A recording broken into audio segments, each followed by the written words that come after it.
si nous gagnons l'espérance de vie, pourquoi ne le donner qu'au capital?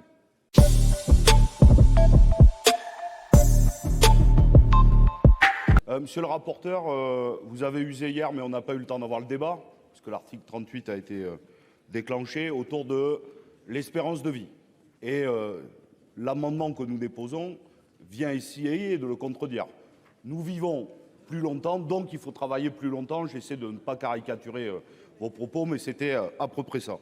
Oui, mais monsieur le rapporteur, pourquoi on vit plus longtemps? Eh oui, c'est la question. Il y a la question de la santé publique, qui a beaucoup progressé, la question de la vaccination, la question de l'alimentation, du progrès technique, la robotisation, notamment au travail, qui permet de gagner de l'espérance de vie et de l'espérance de vie en bonne santé. Et puis, il y a eu des lois plus protectrices pour les travailleurs et travailleuses. Au début du siècle, on travaillait 10 heures, 6 jours par semaine. Bon, ben, on a atteint à un moment donné les congés payés, la journée des 8 heures, et puis évidemment les 35 heures, le partage du temps de travail. Donc si on revient et qu'on est à rebours de l'histoire, à un moment donné, on aura un problème sur la question de l'espérance de vie. Deuxième argument, si nous gagnons l'espérance de vie, pourquoi ne le donner qu'au capital?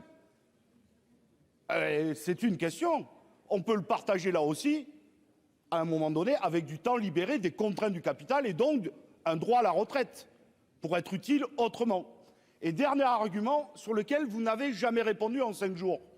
Oui, espérance de vie. Bien sûr, on travaille moins, mais on est beaucoup plus productif que dans les années 80.